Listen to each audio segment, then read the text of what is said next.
Autisme atau biasa disebut Autism Spectrum Disorder adalah sebutan bagi orang-orang yang mengalami gangguan pada sistem sarafnya dan mempengaruhi perilakunya sehari-hari, atau yang disebut juga dengan neurobehavior.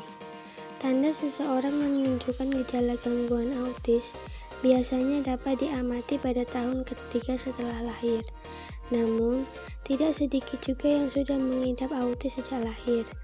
Perlu diingat bahwa autisme bukan penyakit, melainkan kondisi di mana otak bekerja dengan cara yang berbeda dari orang lain. Mereka yang menyandang autisme dapat mengalami kesulitan memahami apa yang orang lain pikirkan dan rasakan.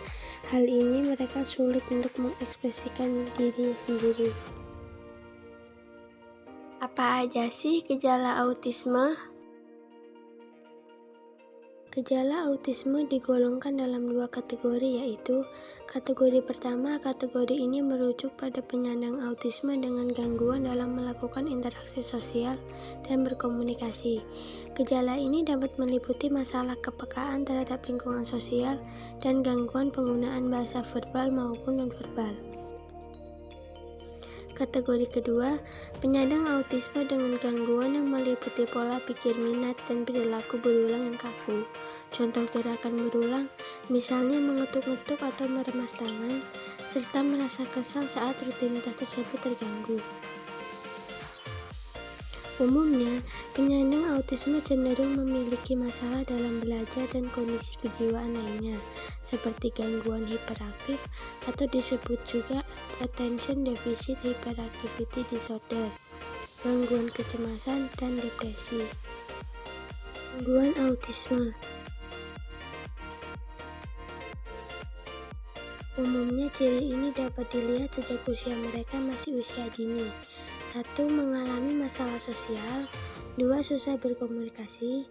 3. Menunjukkan minat atau perilaku yang tidak biasa. 4. Gejala lainnya yang menyertai autis. Contoh, perilaku yang hiperaktif, adanya tindakan agresif, self-harm, memiliki rasa takut atau tidak takut, berbeda dengan orang yang normal, dan lain-lain. Faktor-faktor autis. 1. Jenis kelamin. Pengidap autis cenderung lebih banyak laki-laki. 2. Faktor keturunan. Cenderung terjadi pada mereka yang memiliki keluarga atau orang tua mengidap autis. Hal ini terjadi juga kepada anak kembar. 3. Efek samping obat. 4. Efek samping alkohol. 5. Mengidap penyakit tertentu. Terjadi karena adanya faktor penyakit lain yang mendampinginya. 6. Bayi lahir prematur. 7. Usia orang tua ketika hamil. Wanita hamil dengan usia 35 tahun ke atas memiliki kondisi berbeda dengan wanita yang berusia sebelum 30. Autis tidak akan disebabkan hal-hal berikut: pola asuh orang tua yang buruk, penggunaan vaksin, konsumsi makanan dan minuman, infeksi yang dapat menular. Terapi autis. Beberapa terapi dapat membantu seseorang dengan autis untuk bisa menjalani hari-hari mereka. Berikut ini adalah terapi yang biasa digunakan oleh dokter untuk membantu orang dengan autis. 1. Terapi perilaku kognitif atau Cognitive Behavioral Therapy. Terapi perilaku kognitif merupakan terapi yang dapat diaplikasikan untuk anak-anak dan orang dewasa dengan autis. Dalam terapi CBT, orang akan diajari untuk memahami dan mengidentifikasi pikiran, perasaan, perilaku mereka. Terapi CBT membantu mereka untuk mengelola kecemasan, mengenali emosi orang lain, dan mengatasi situasi sosial dengan lebih baik. 2. Applied Behavior Analysis atau ABA. ABA atau analisis perilaku terapan adalah terapi yang dapat diterapkan untuk anak-anak dan orang dewasa pengidap autis.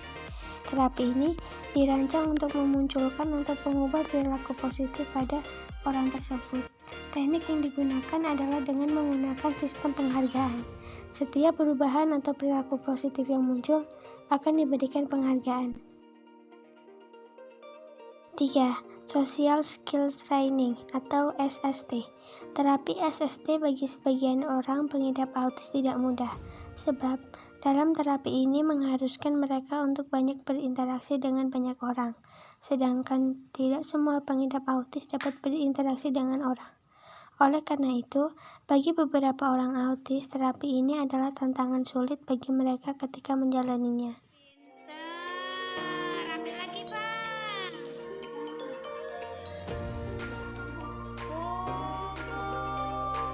Kupu, lihat, Bang, kupu-kupunya, Bang. Pinter lagi, Bang.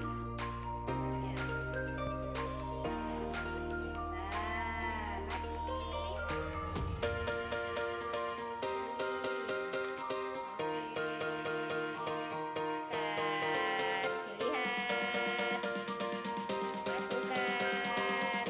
Nah, ambil lagi, Yuna. Ambil. Masukkan sini. Lihat. Ayo. Sekian, terima kasih. Wassalamualaikum warahmatullahi wabarakatuh.